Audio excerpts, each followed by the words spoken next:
welcome back to Sabretooth at Nethemba, where we care about your security.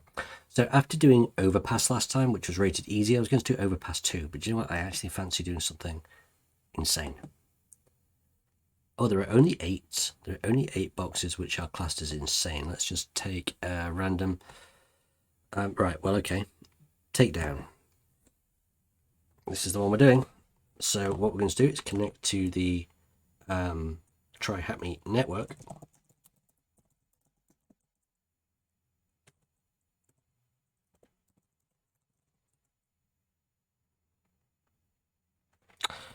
We're going to make a new box, a new directory for the box.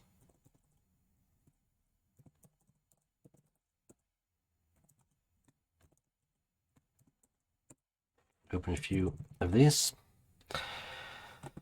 We're going to join the room. We're going to start the box, and then we're going to start machine.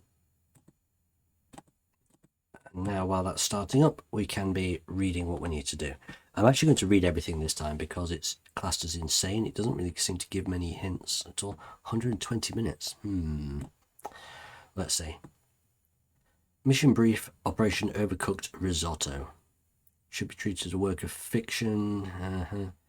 The IP address should be okay. Okay.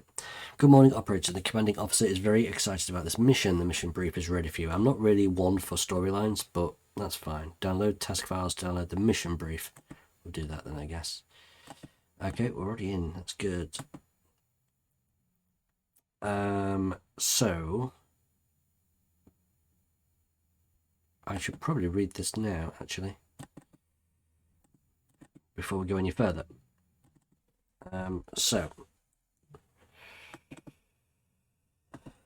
Okay, overcooked risotto. Let's see. Here we go. Oh, so much to read. Oh, I hope there's no IAX in this.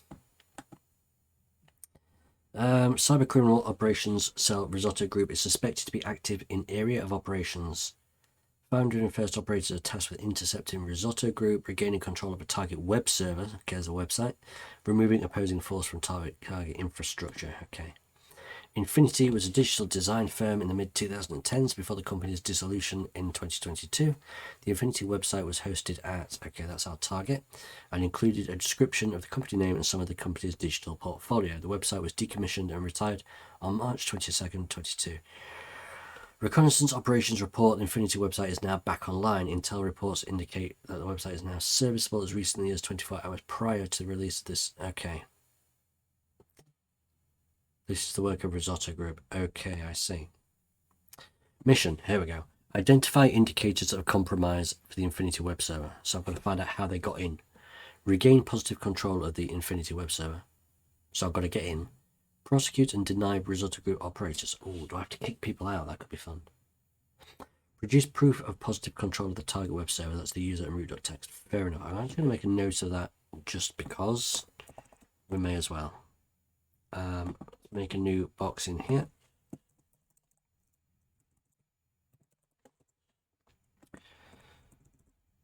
I'll put that at the top. Okay. All methods of cyber interdiction are authorized. Download service is not authorized. Got it. Risotto. I'll read that in a minute. Let's get our IP. We'll start a scan, you see, while we're reading this. So we'll replace that with this. We need to add it to our host file.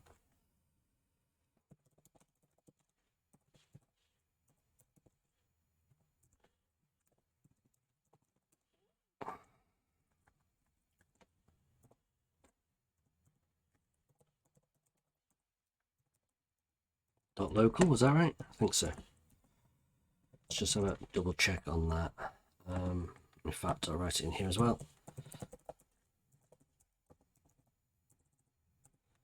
Well, there's one way to be sure, isn't there? As we know, the website's running. We're able to connect HTTPS. We don't want HTTPS, do we? Maybe that's wrong. maybe I've done something wrong here. Oh, switch disabled.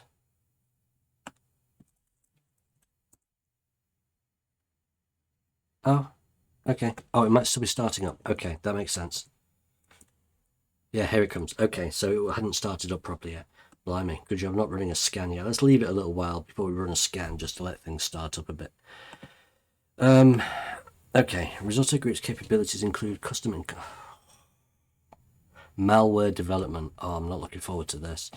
Risotto Group's primary development languages include Go, Nim, Rust, C. I don't know Go, Nim, or Rust, but I do know C and I know C++.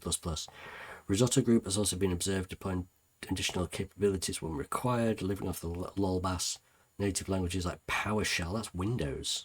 Oh no, am I dealing with a Windows system? Does not often encrypt their communication channels. Well, that's good. Deploy malware keying tactics. Okay. Risotto Group operators are not particularly skilled. Well, that's good. But follow predefined playbooks. That's even better when conducting operations. Okay. Oh. Sample indicators of compromise / malware. So Heyday, Cannonball.exe. Data exfiltration, ShineSpark. So if we're looking for initial access, probably ShineSpark, which is a PowerShell file. Initial access here, Gunrunner, which is a favicon. How weird is that? And then Shutterbug is a JPG. Interesting. Commanding officer is blah blah blah. Okay, I think this is going to be important, so I'll leave it open. Let's finally run a scan. Nmap stv. We'll do all ports, and we're going to do it on takedown.thm.local. Okay, so while it's running, I can look through the website, but let's just carry on reading this. That's done, but I'm not going to mark it. Oh, I'll mark it. No, I won't, not yet. Make sure to add the IP address. I've done that. It will take 5 to 8 minutes to fully initialize a basic Nmap scan using the C flag and the V flag, but not all the ports. Should indicate 2 open ports.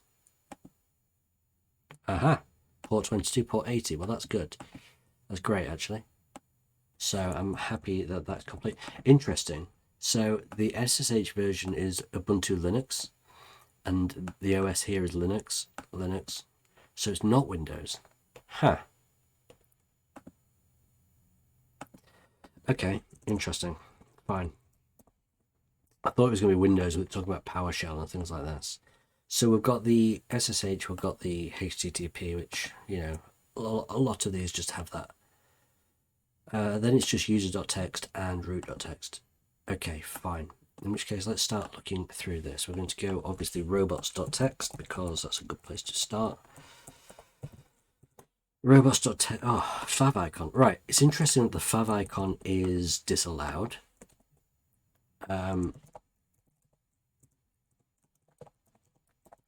So let me explain what a favicon is, if you don't know. If you look at my bookmark bar, you see this little H thing with a bag and the cloud, and that's the favorite icon. When you add this to your site to your favorites, they each have an icon. So I can go to tryhackme.com/favicon.ico, and you'll see that that's the icon for this one here, right?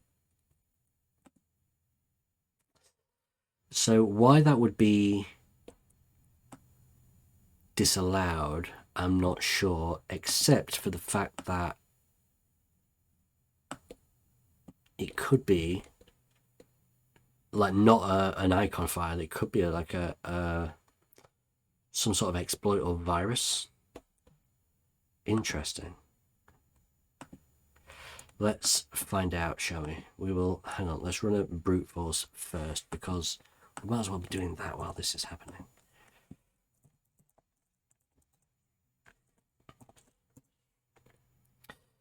We'll also run a Nikto. Okay, that's good. So we've got a couple of things running anyway. So let's take a look at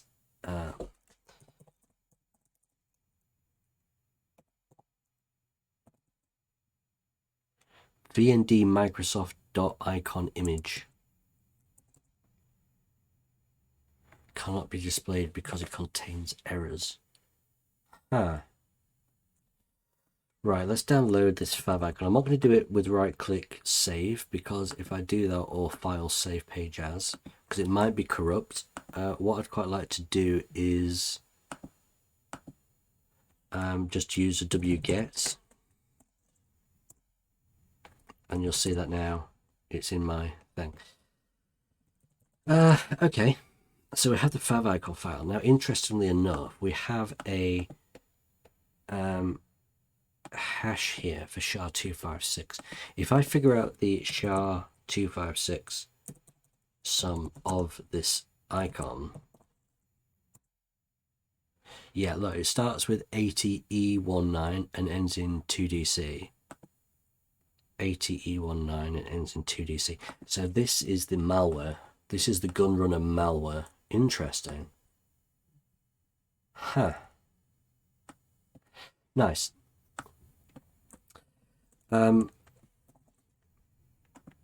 Okay, so this is malware. We download that favicon.ico and see that the hash and file name matches the Gunrunner malware from the brief.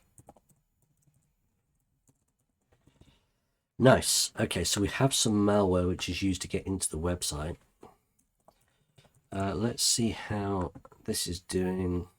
Readme.txt. There's a readme.txt. Check that out.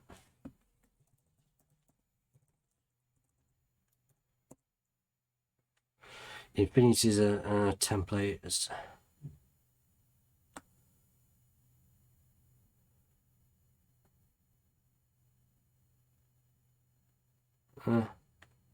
Okay, it's just standard thing, I suppose.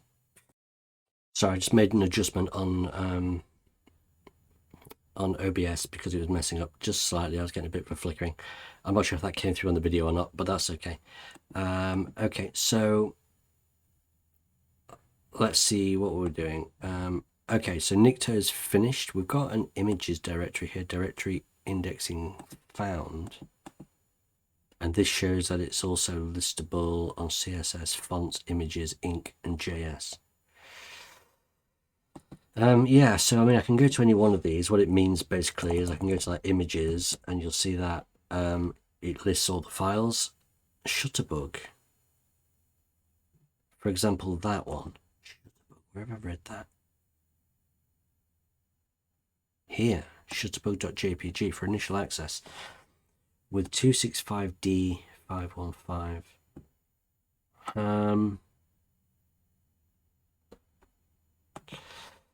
Let's grab these and the .back file as well.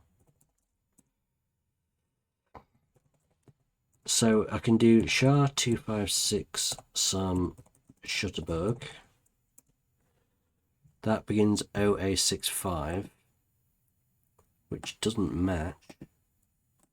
So what about Shutterbug.back? 265D5, 265D5, and ends in 3970. Absolutely. Okay, wow. So we've got another piece of malware here. We'll get rid of the original Shutterbug file. We obviously don't need that. So we've got this fav icon and the Shutterbug, both of which can be used apparently for entry.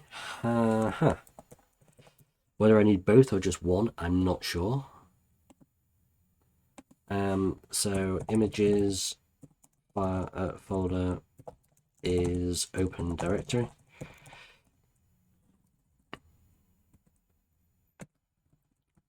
Shutterbug.jp.back exists and matches the malware file name and hash for optometric malware from the brief. Okay, let's just quickly grab this. I've just lost it. Where was it? Just found the notes. Okay, so we seem to have a couple of things which could be useful. Let's now do a little bit of malware analysis and figure out exactly what these files are. So you can put a file. So as an example, right, if we take this PDF file here and we do file,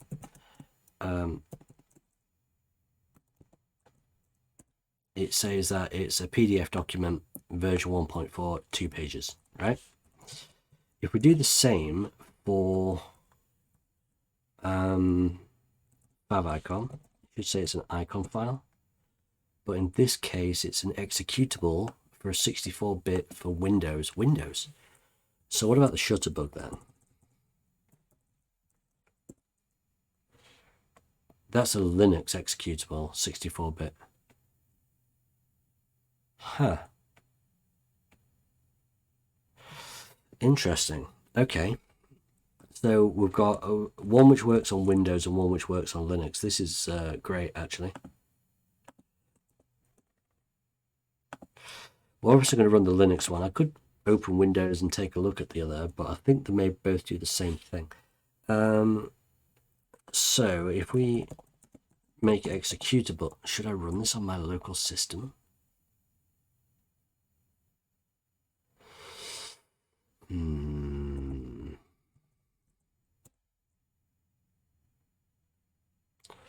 Okay. That's pretty special.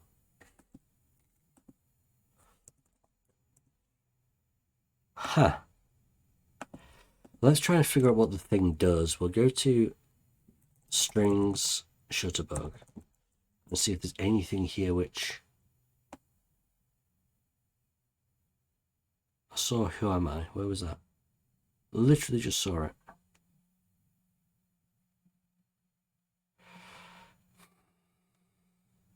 Key matches, application JSON. It looks like it's making some request. Does this web address exist? Huh. Let's take a look.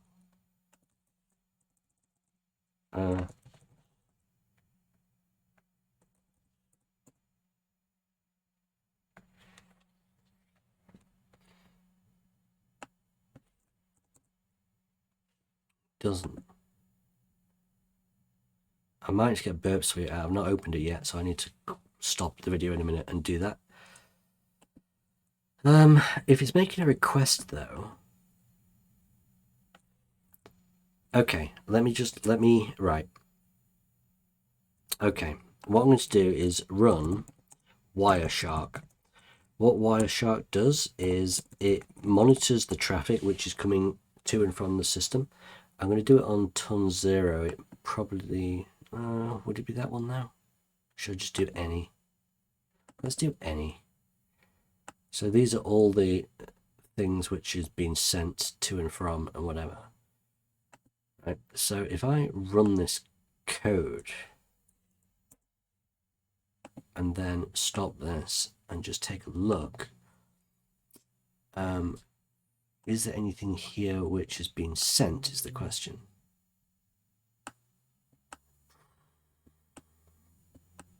It looks like it was making a HTTP request. Is there a HTTP request? Probably not. I don't think there is at all, actually. HTTP. Hang on. TTP. No, there's nothing.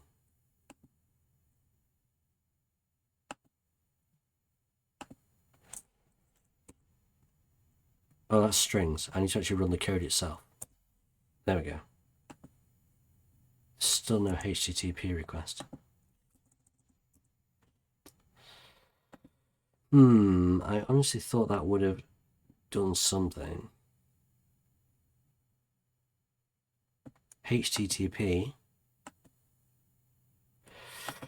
Can I follow the UDP stream. No, this doesn't look important. This is communicating with my local router. No, that is not what I was looking for. That's not what I was looking for.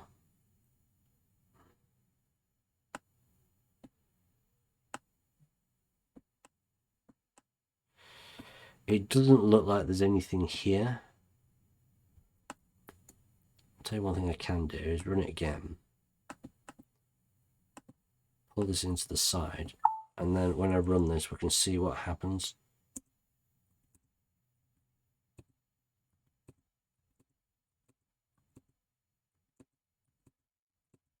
It doesn't seem to be doing anything in particular.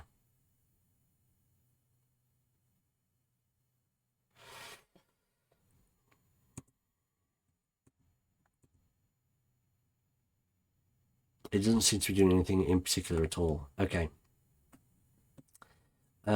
So I guess not. I guess not.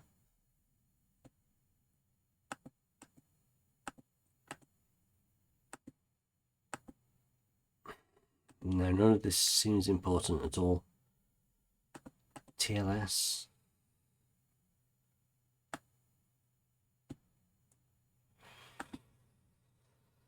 Okay. I'm looking at the destination IPs as well. Things, no, it's not anything important. Right.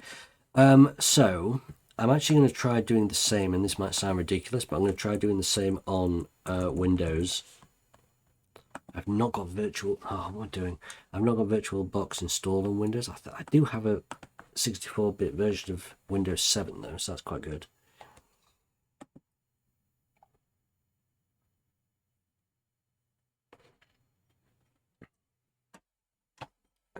Okay.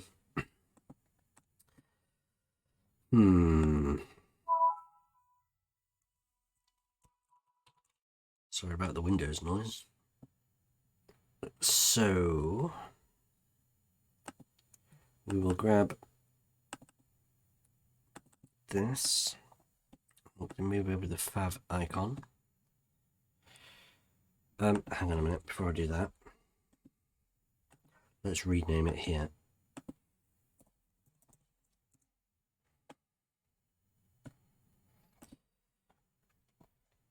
So if I was to run this, it doesn't actually do anything.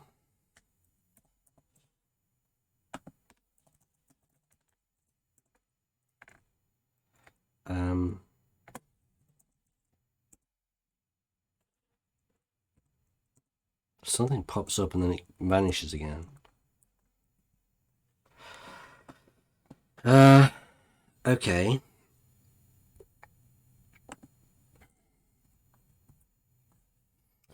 Okay, let's get a network internet access. Okay. Is that true? Does it have internet access? I've only got Internet Explorer on here because it's a brand new thing.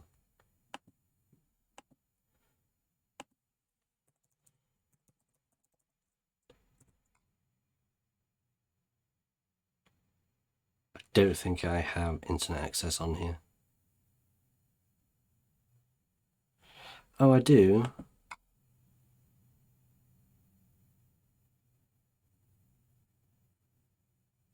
Right, I'm going to install Firefox and get a decent browser going, then I'll be back. Okay. Okay, I'm back. I've installed Firefox, and I've had to find an old version of Wireshark because it no longer supports Windows 7 or 8, as we're now on Windows 11. I'm not sure why I've got Windows 7 installed. I should get a Windows 8 or Windows 10 installed, really.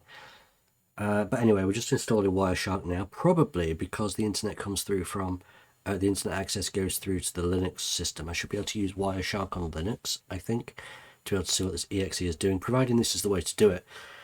I didn't find anything when running the Linux executable file. This might take ages by the looks of it. I mean, I could try that. I could actually just try that, you know. So if I start Wireshark here,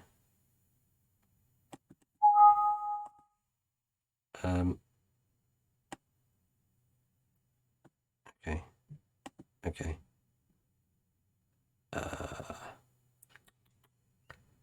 Pass.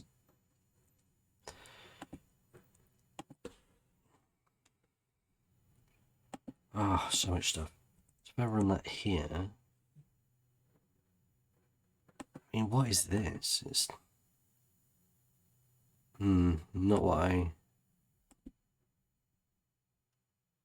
No, that's got nothing to do with this.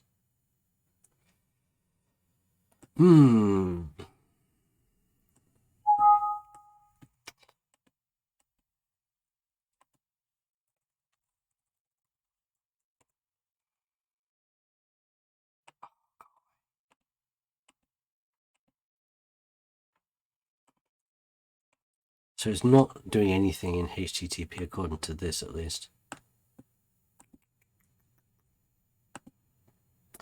Maybe this is the wrong way to do it. Maybe it isn't sending anything over the internet. I'm sure it was. I saw the HTTP request, you know?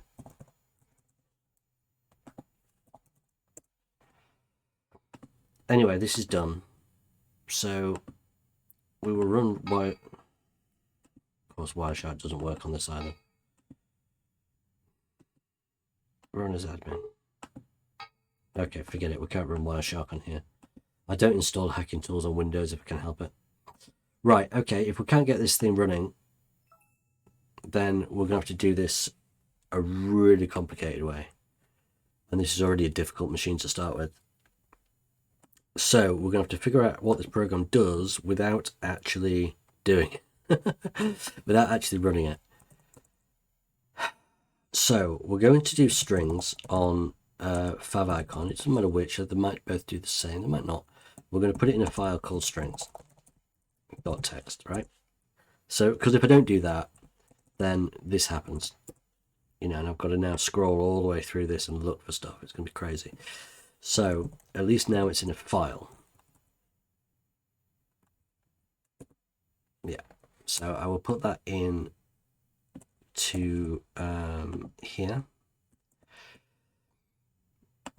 So we're going to open strings.txt. Oh, it is there. I thought it'd gone.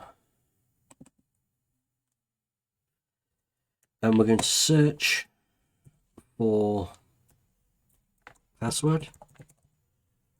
There is password. Username, password, hostname, port, path, query, anchor, opaque, mail to. There are no other. So if not password, what about takedown? .thm. .local, right? So we've got this agents and we've got this register. Checking for command. Are these the commands? Exec, get hostname, download.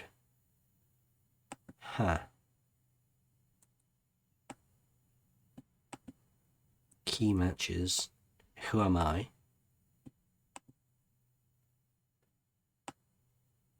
The uses are help, and version.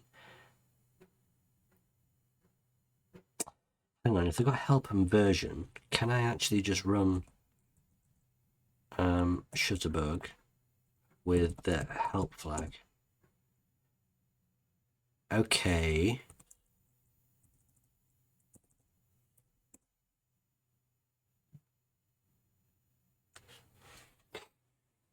Okay. And we can get the version as well.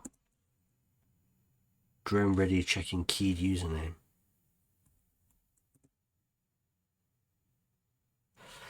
Okay, this is making more sense. Okay. Due to strings.txt, we find the following commands.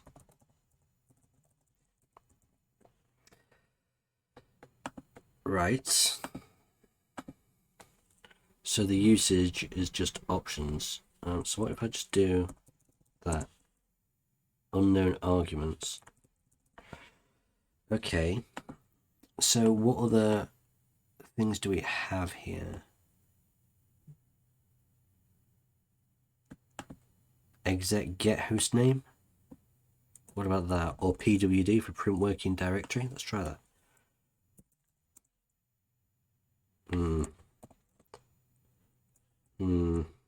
So that might have worked. What about exec was another one. Upload was another one. Download was another one. Huh. Okay, fine. We've got /upload, /API agents, file written. For example, download this file to here. Can I read files using this? Hang on a minute.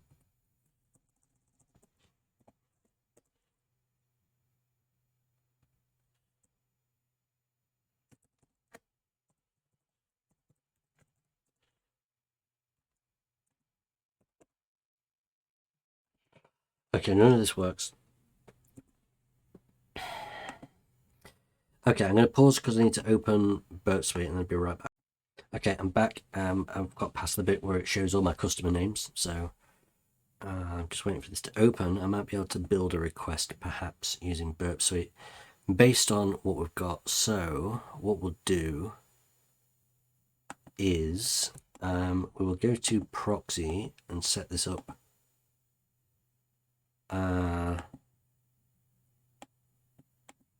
If favicon is used to actually get into this thing, what if I run it this way?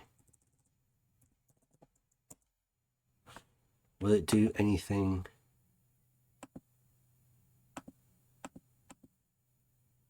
Obviously not.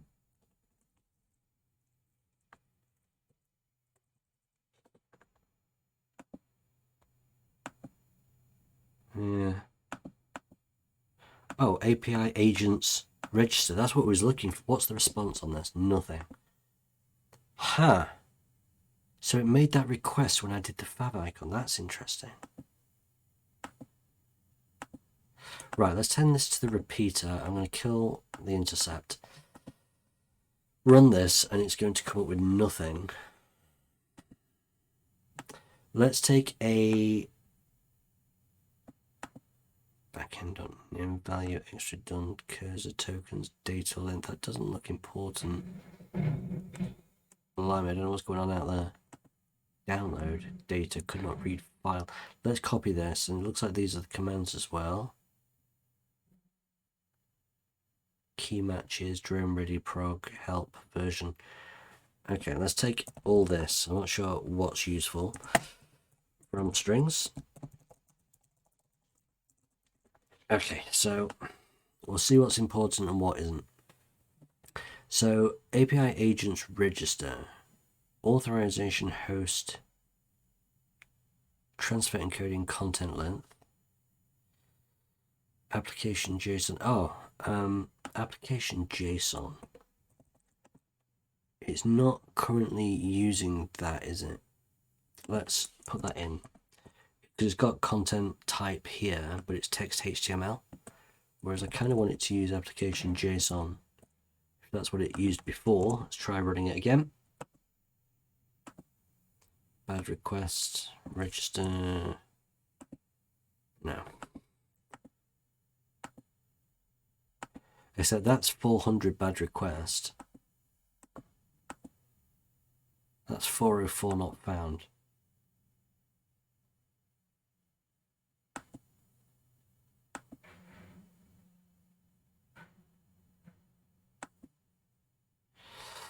So it's not found, but then when you put it in JSON, it is found. It's just a bad request. Let's see what else I can replace as well. We have the user agent here, this Mozilla. I don't know what this version is. It's obviously not a real version of Mozilla. But let's replace the one which we've got here. Oh, that's why I put my content type line right in the middle. Okay, that's a bit of a red herring then. Whoops.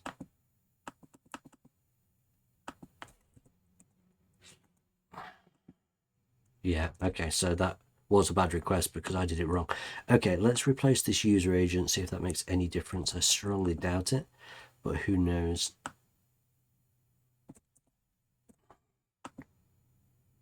Ha! Okay, so in matching this user agent, we are now unauthorized. You are not a live agent. Okay, well, what if we... Well, can we register as an agent? I don't know what it would be. I don't know what it'd be called, like agent name or username. Let's try username. Is sabretooth.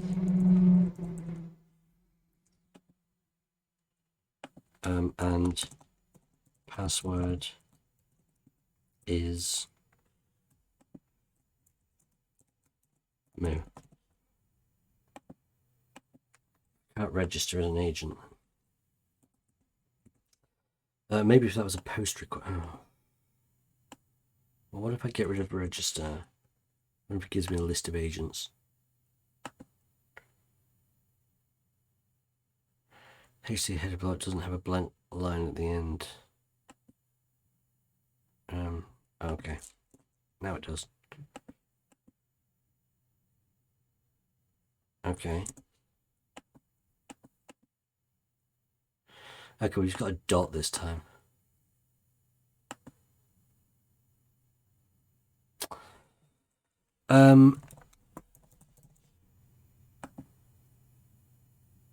Okay, what if we post instead of get? That's a bad request. Method not allowed. What if we put a slash at the end of it? No. Register test. No.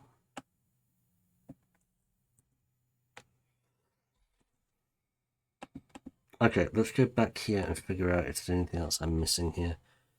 Authorization. Host name. Key matches. Who am I? Exec get host name. Upload. Well, let's try upload.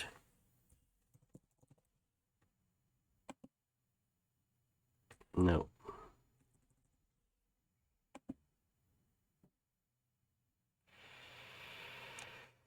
I'm not sure, but I need to refill my glass, so I'll be back in just a second.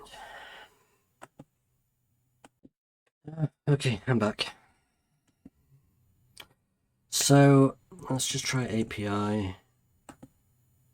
No, let's put agents back. What did I do differently? Hang on, let's go back. Let's go back. Oh, I had the slash on it. So without that, it's just the end point without. Okay, I get it.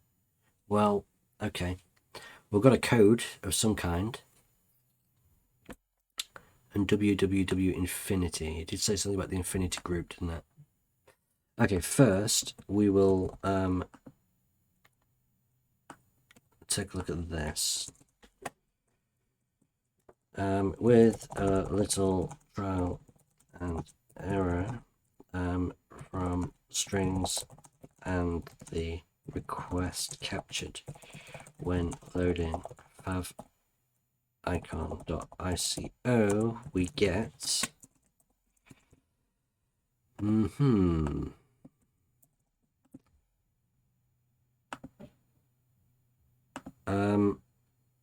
this is baffling so far, so I don't quite know what to do with this. Do we... What am I doing? Where am I? Here. Do we crack this code? Do we take it as the agent name and just basically put it in there? Oh yeah, agent info, that's the unique ID or user ID, and the host name is infinity. Okay, we've got a little bit more info at this point. A little bit more info. So we're operating as this agent now, I think. Okay. This is still a little bit confusing, but we're getting there.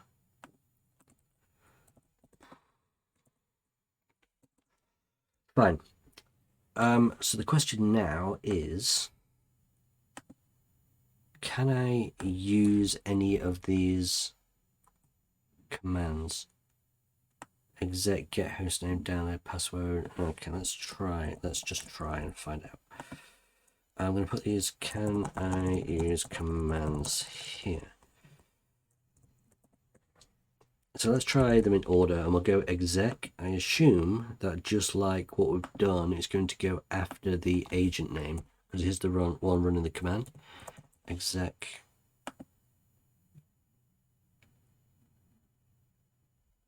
Okay. Right, okay. So it has to exist. So we've got exec.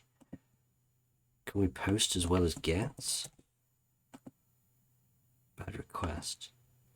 So we can exec get host name download.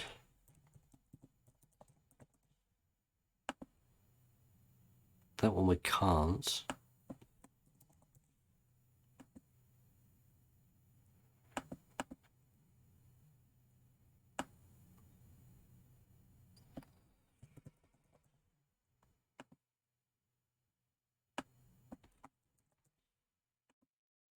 Bad request because it's not got any body. Let's give it an empty body. Hang on. Go away. No, the method's not allowed at all. Download.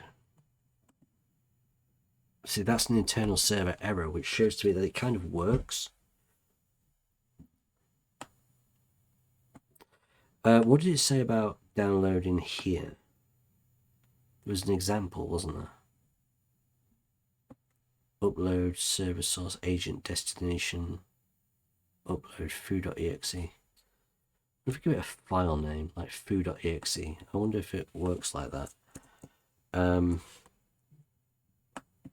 surely we need to upload it to the server rather than download it, right? So let's go with file name.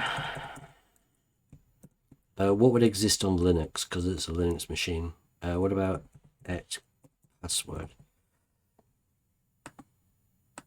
Internal server error. File. Okay. That's not mine, is it? That's the one from the actual server.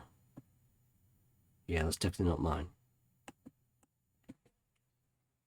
Okay.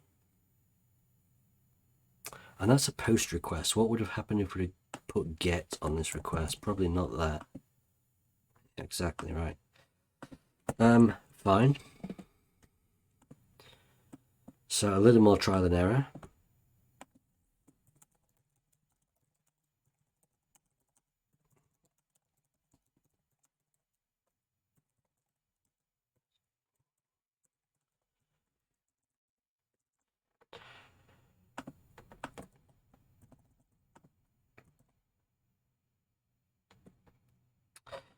Okay, so we're able to display files on the server.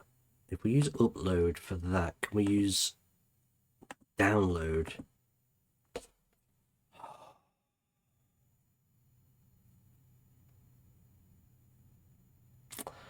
I think I might need to use download to... I was going to try and put a file on the system. I don't know how I'm going to be able to do that. Unless I upload it to my server first and then do download with a URL like HTTP, whatever my IP address is, and see if I can download it that way. That might work. That might work. It's worth a try, right? It's worth a try. So I'm just going to go nanomoo.txt.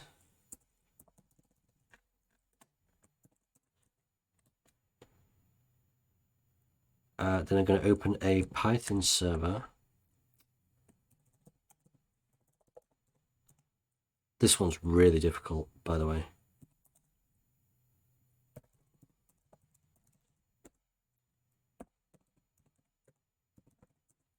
I don't want it on 8,000, I want it on 80. Okay.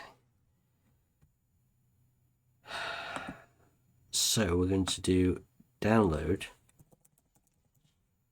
from, do I do file or do I do URL is the question. I should know my IP address by now. It never changed once and I still don't know it.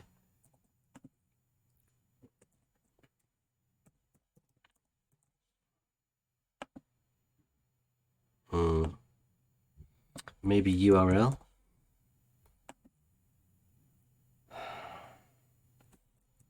Maybe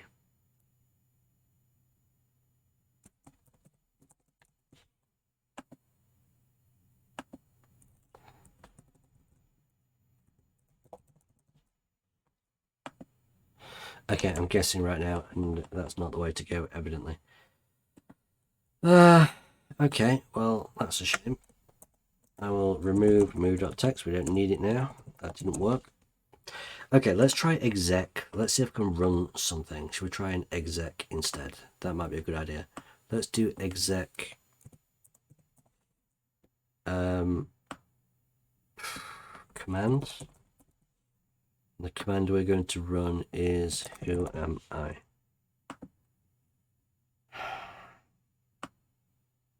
Exec. Who am I?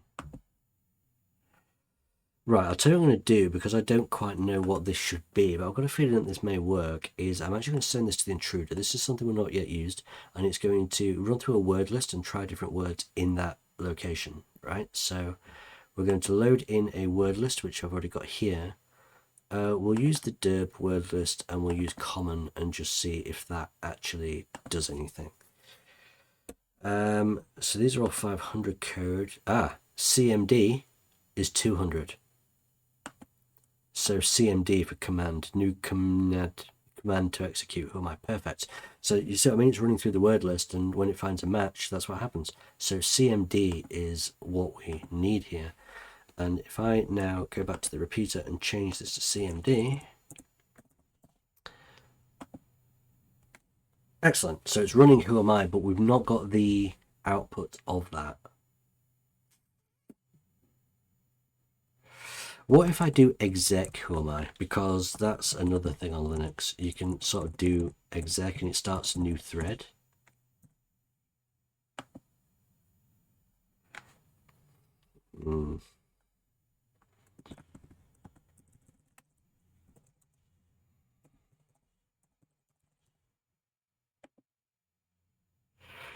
Okay.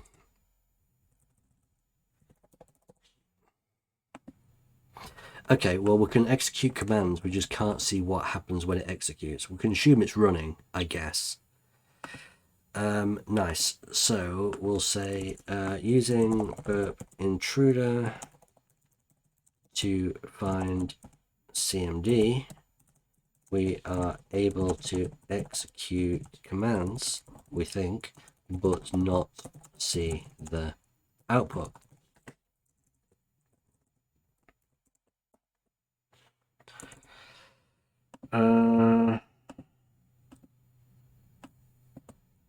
So what if I try and run a reverse shell using this? Wouldn't that be nice?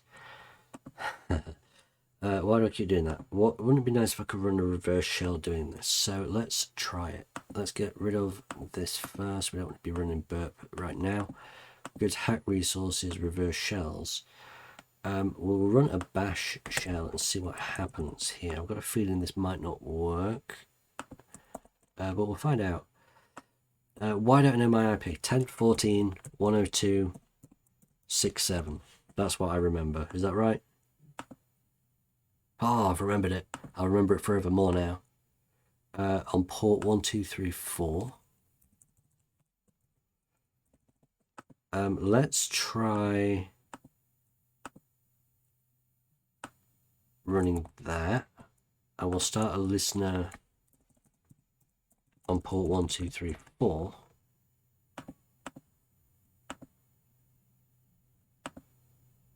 That didn't work. Let's try it with the exec. And that didn't work. Now, I can tell you why this might not be working. Because we're sending this through a web server, it sometimes sees the ampersand, like the and, as something else, like to separate parameters and things. It might not, it might be encoding some things. Right, I'll tell you what we're going to do. We're going to take this command,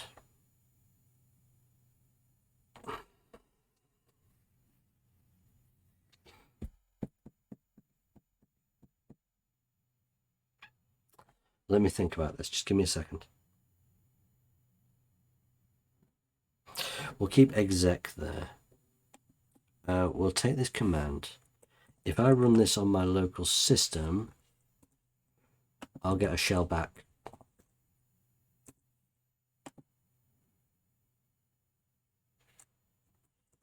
In theory. Yeah, it dies immediately, but we do get a shell back.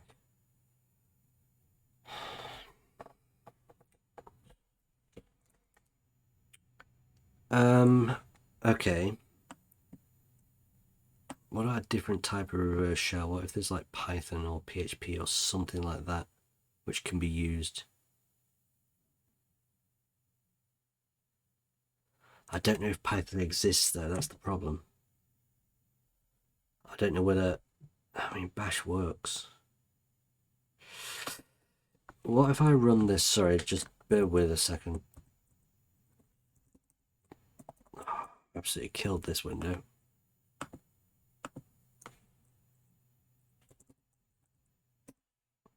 What if I run this? I know this sounds odd, but I pipe that into a new bash shell. Still receives.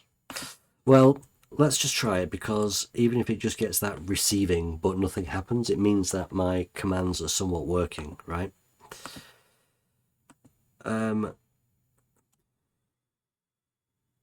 Okay, how am I going to do this?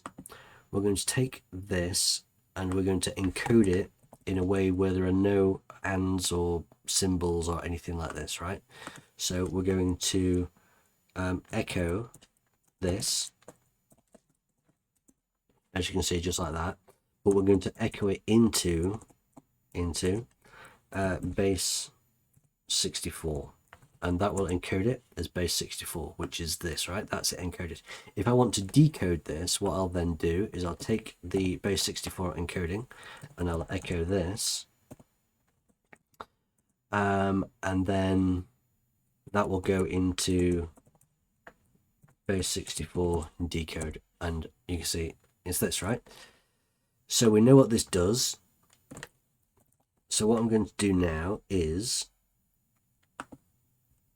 exec this into base 64 decode. We'll run that. Hang on, let's get my shell going.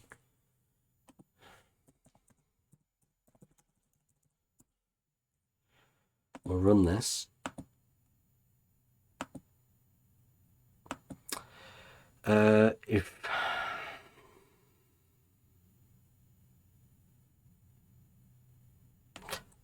Okay, I need to echo this first. So I'll echo this. That shouldn't work, because all that's happening is when I echo this, it's just coming out as that. But what I need to do is send that into a bash shell, I think. So it will then execute it.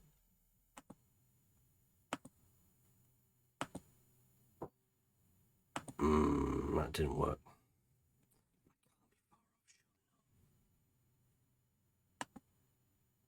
Oh, it just took some time. Hang on, let's exit. I know this is a big risk. If I do that, and then run this, and then wait, unbelievable. So what I've actually done is I'm executing this echo command, which is echoing my shell. It's decoding it from base 64, and that string that it comes out with, it's sending it to a new bash shell. In other words, it's executing it. Wow. Wow.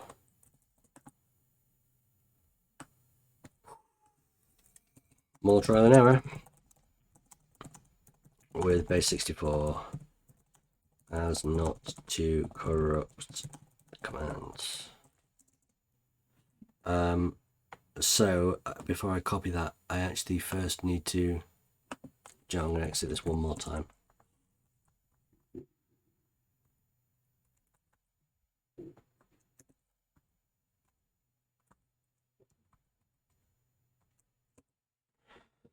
I just want to take that just so we have it.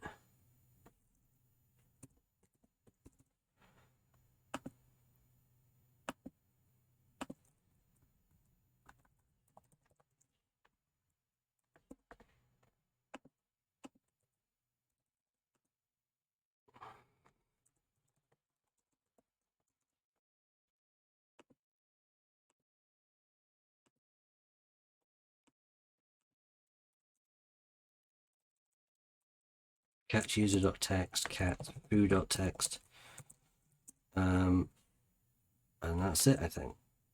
Okay, so we will grab this. We have got a low priv shell.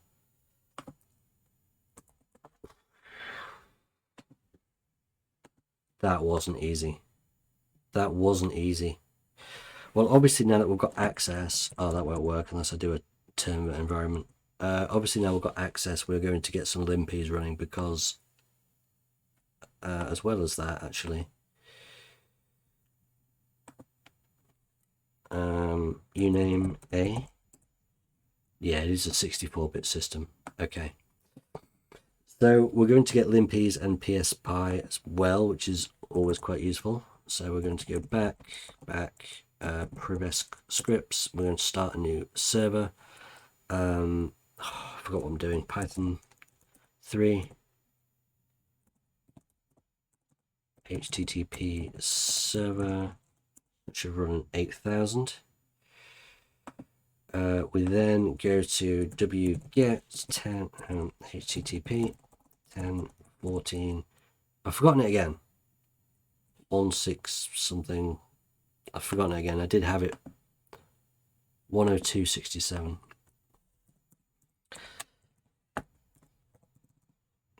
limpies.sh.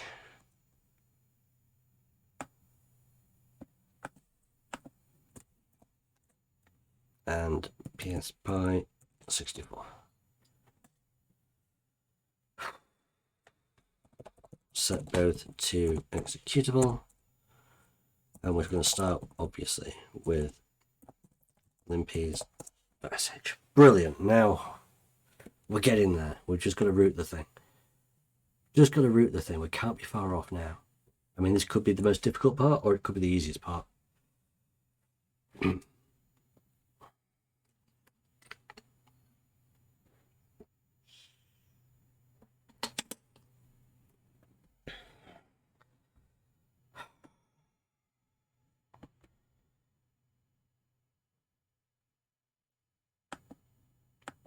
This is so complicated, man. Right, let's take a look. Run Ubuntu. Still moving. Stop moving. Run Ubuntu. Right, we are web admin low priv is our username. Got a few exploits here which we're not using yet. Nothing interesting so far that I can see.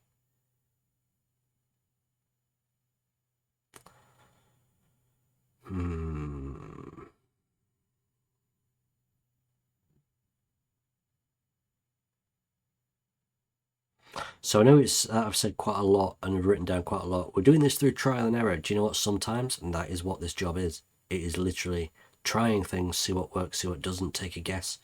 Sometimes do something logical like use Burp Suite Intruder. Speaking of which, I don't need Burp Suite anymore, do I? Close that off. Like use Burp Suite Intruder to brute force a command or whatever. So we've got web admin as a user, we've got web admin low priv as a user, and we've got root. So that's interesting. We've got 3 users on here, including root. Oh, we've got a private key. We have got a private key. I'm hoping there's no password associated with this because it's going to make life a lot easier if I can just use this.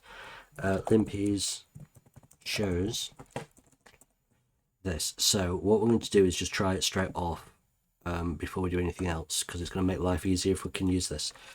So we're going to go nano key.text. We're going to have to give this chmod 600 so it doesn't complain about permissions as we did in the last video. And then we can SSH with key.text as, what's our username?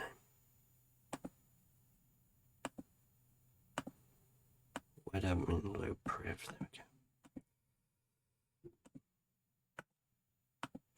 At takedown.thm.local. The fingerprint is this. The key is not known by any other names. We will connect. Mission denied.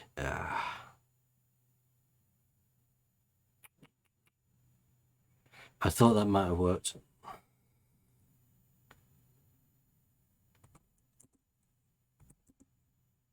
Mission denied. Great. Maybe we're not the low priv user. Maybe that's the web admin one.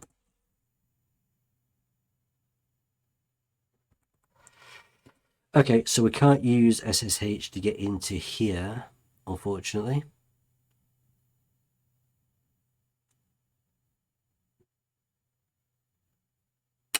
It would normally ask me for the password though, so why is the public key itself denied?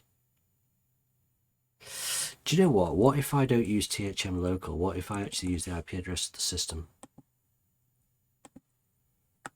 Would that make a difference? Don't think so.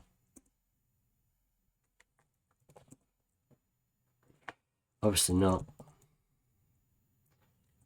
Error in libcrypto. What is this error in libcrypto? Why don't I... Has there been an error copying the key? Because I did it from the... Right, hang on, let's go again. Instead of pasting it into a thingy, we're going to do... Let's remove key.text. Nano key.text. Paste it in like this.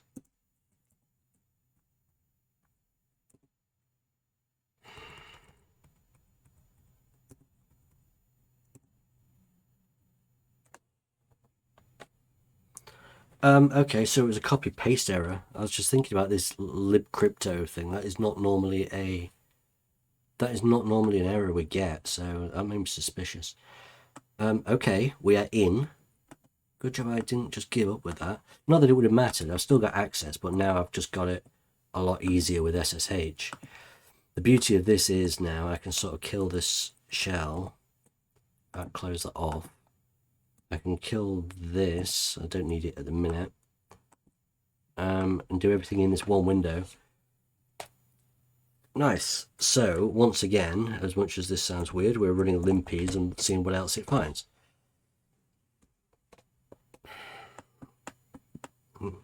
Beauty of this is I can actually log in again.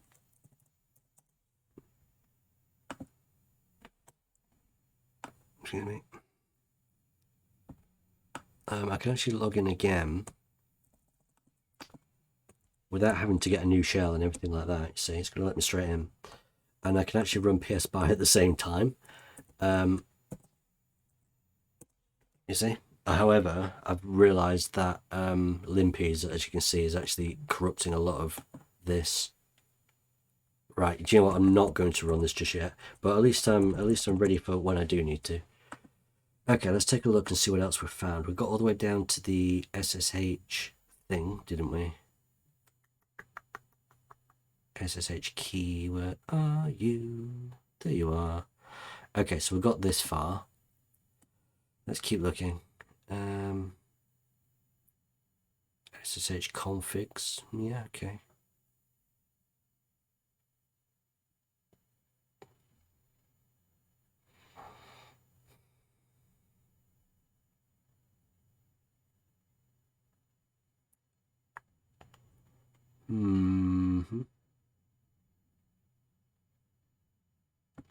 CTR was found. You may be able to escalate privilege of that. Not sure how to do that. I've never come across this before. So we're going to make a note. Just in case. We'll come back to that if we need to. Let's keep looking. Analyze DNS files, other interesting files, bash RC, profile.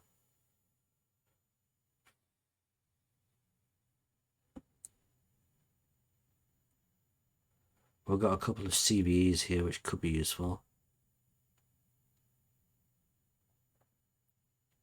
We've got a couple of capabilities.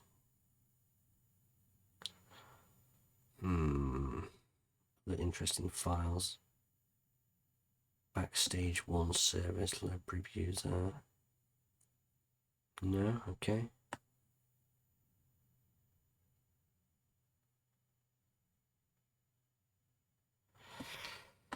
I don't see anything else as of yet. Okay. Now this is done though, we can run this as well. See if anything runs here. We'll just leave it a couple of minutes, I guess. We can always, in the meantime, be looking into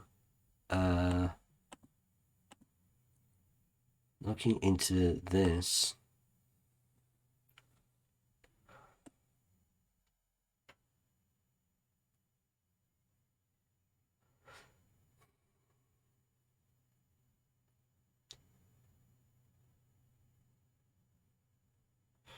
Okay, so this is like escaping containers. Yeah, CTR container. That we're not in a container, so that won't even. Oh, something ran.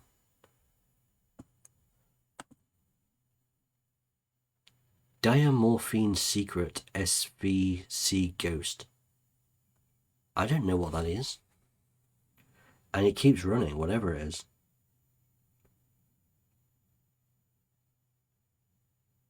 Every 10 seconds.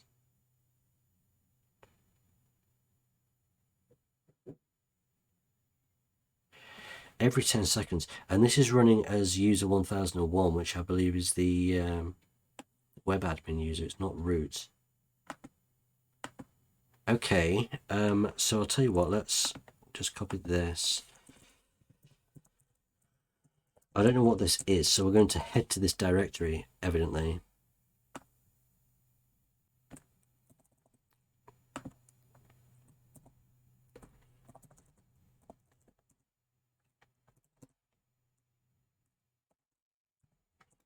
Strings svc ghost.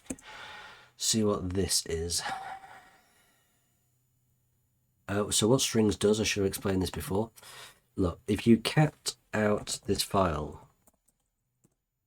this happens. And a lot of it isn't readable because it's compiled.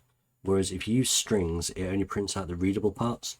So it's quite useful to sometimes read a few things. Web admin low priv, who am I? Checking keyed username, drone ready. This is the same program as, yeah. Huh. Hang on, I've just thought of something.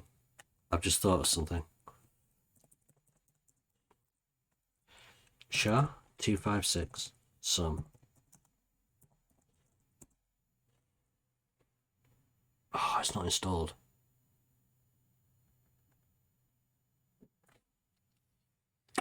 Oh, 265, that's why. Idiot. DB0115B.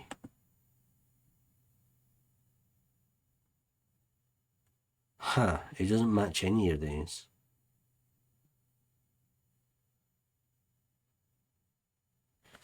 That's interesting. It looks very similar to one which we've already got.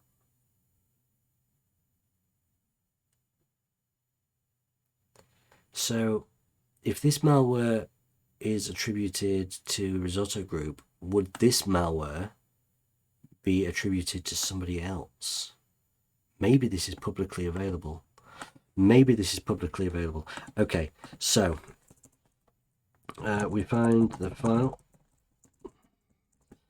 as this doesn't match the malware in the file, yet strings in the brief, yet strings shows very similar code running. Does this malware exist elsewhere? So it's called Diamorphine Secret SVC Ghost. Never heard of it. Don't mind me, someone at the door. What was I doing? Diamorphine Secrets.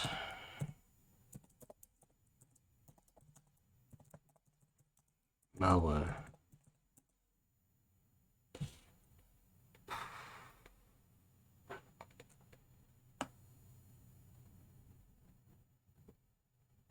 Diamorphine Linux rootkits. Okay, let's just change my request. Rootkit for Linux. Diamorphine. Okay, so we've got the GitHub, so this is going to have the code of this. When loaded, the module starts invisible. That's why Limpies didn't pick it up.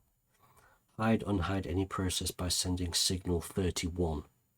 Sending signal 63 makes the module become visible or invisible. Sending signal 64 makes the given user become root.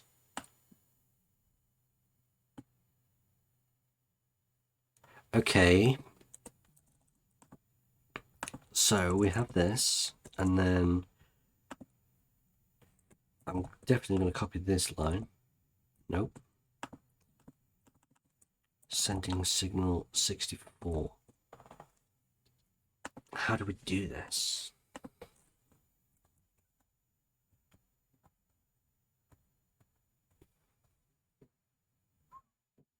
Oh, to make it visible, kill 63 0. Does that really mean that I just need to put kill 64 0?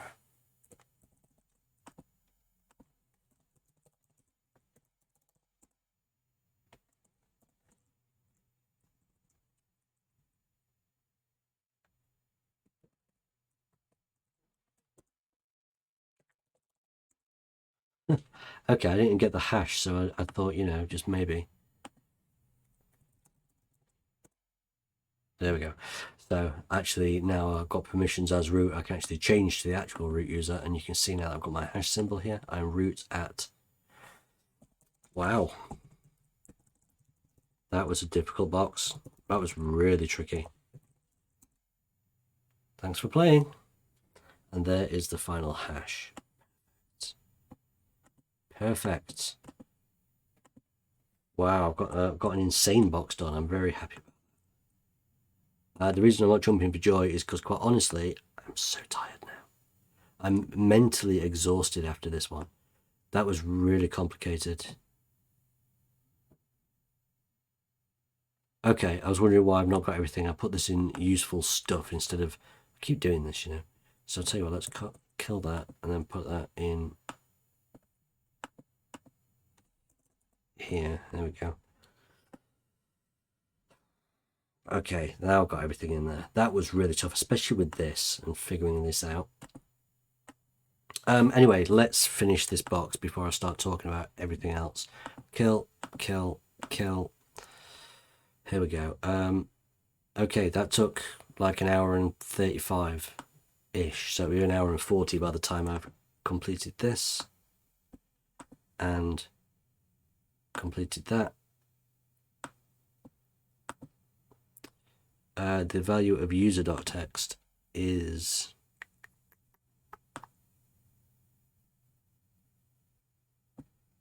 somewhere. There it is.